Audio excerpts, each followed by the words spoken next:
La photo, ils me reconnaissent. Peut-être que d'autres ne me reconnaissent pas sur la photo, mais c'est bien moi. Pas celle-là, hein. Pas celle-là, sur le prospectus notamment.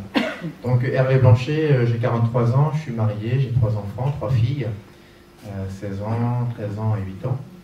Et je suis originaire des Deux-Sèvres, un petit village du sud de Sèvres.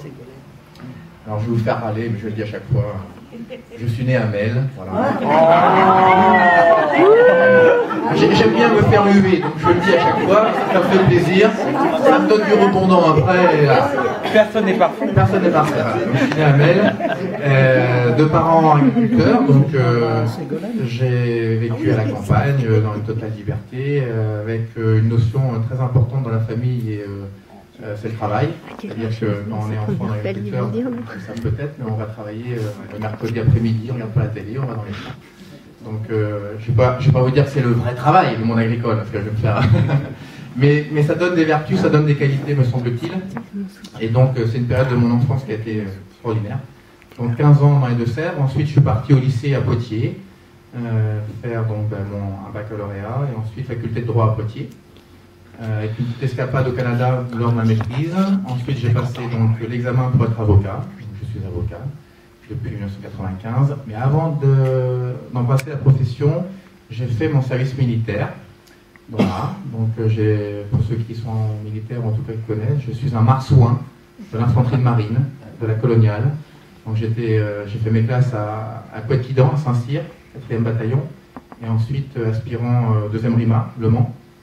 Et comme j'ai prolongé un petit peu mon service militaire pour rester sur une année entière civile, car moi c'était 10 mois, j'ai prolongé de 2 mois et j'ai eu la chance d'être sous-lieutenant. Voilà. J'ai eu mon grade de sous-lieutenant avant de sortir de l'armée. Belle expérience également, parce que c'est connaître autre chose, et donc ça me sert régulièrement, notamment dans le cadre de ma profession. Lorsque je rencontre des militaires à défendre, j'ai connu pendant un an.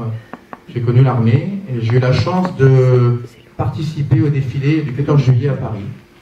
Et franchement, c'est extraordinaire. C'était en 1994 et c'était lorsque M. Kohl est venu avec M. Mitterrand. Il y avait l'Allemagne et la France. Donc j'étais avec mon régiment sur les Champs-Élysées et c'est vraiment un souvenir très important également. Et ensuite, 1995, voilà, je suis arrivé à Rochefort. Donc depuis 1995, je suis sur Rochefort. Très rapidement, je me suis très impliqué également sur la vie associative rochefortaise. J'ai toujours aimé la vie associative. J'ai été président comité des fêtes de mon village à l'âge de 20 ans. Et j'ai travaillé beaucoup avec M. Constager, le festival folklorique de Confolens, pour ceux qui connaissent. Donc on faisait venir des groupes de Confolens, donc c'était aussi une expérience extraordinaire avec des Yougoslaves, des Chinois. Donc on avait un échange qui était magnifique.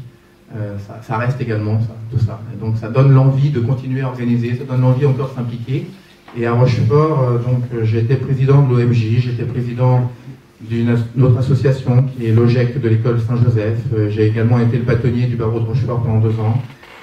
Et politiquement, puisque je vais vous dire quelques mots sur ma petite carrière politique, donc je suis conseiller municipal à Rochefort depuis 2008.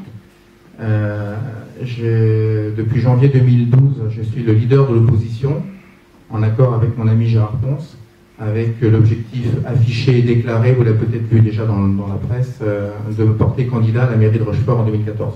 Voilà. Donc 2014, on a 2 ans pour préparer. Vous avez à Foura la chance d'avoir une maire dynamique et qui a également connu l'opposition avant d'être dans la majorité. Donc j'essaie de suivre son exemple, car elle est un exemple également pour moi, puisqu'elle a bien réussi, très bien réussi. Toutes les élections qu'elle a faites, elle les a gagnées, que ce soit la région. La région, c'est autre chose. Mais elle a eu un combat difficile contre André Bonin et qu'elle a battu, bien battu, et bravo Sylvie, je te remercie encore. Et s'il n'est pas candidat contre Jean-Louis aujourd'hui, c'est peut-être grâce à Sylvie. Grâce à Sylvie. Et donc je suis également conseiller régional, donc on a eu la chance avec Sylvie de collaborer un petit peu sur les bancs du conseil régional en face de Madame Royal. Je vais aller voir lundi, je vous dirai un petit bonjour de votre part lundi à Madame Royal. Ah bon, vous ne voulez pas? Je ne ferai pas. La grosse patte. Donc voilà un petit peu brossé ma carrière, ma vie, également très important pour moi le sport. Et là je tiens à m'excuser. Vendredi soir, mon équipe de vétérans foot, nous étions à Foura. Et Daniel Poirier qui est présent, tiens je le vois là-bas. Vous avez gagné, j'espère. J'ai eu l'honneur de marquer un but contre Foura, de la tête, et de battre Foura 3-2. Donc voilà. Oh là là, je tenais à m'excuser, mais on a gagné Foura vendredi dernier.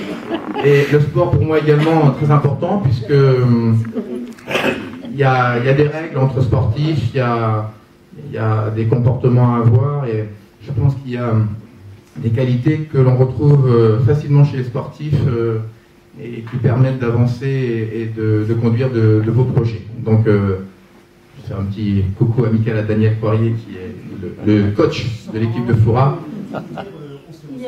Oui, ils savent recevoir, c'est vrai, ils nous ont laissé gagner, c'est ce qu'il veut dire. Donc voilà, le sport est quelque chose d'important et la vie est belle puisqu'il fait très beau. Ça veut dire que François Hollande n'est pas dans les parages, parce que si il était là, on aurait une traîne d'eau, on aurait un orage. Donc là, ça veut dire que la voie est libre, L'horizon est dégagé. L'horizon est dégagé. Nous comptons sur vous, je compte sur vous pour que, évidemment, notre ami Jean-Louis, qui a fait preuve déjà de ténacité, et vous le connaissez parfaitement, il va vous parler, lui, politique, plus que moi maintenant, mais il mérite d'être réélu, et c'est grâce à vous tous, grâce à la bonne parole que vous allez également porter à droite et à gauche, que Jean-Louis pourra gagner cette élection. Et la France a besoin de nos députés, a besoin que la majorité que nous représentons, en tout cas que nous appuyons, soit au pouvoir. Et pourquoi pas. Et pourquoi pas. Donc merci à vous, et puis je passe la parole à Jean-Louis. Je suis évidemment très fier d'être à ses côtés.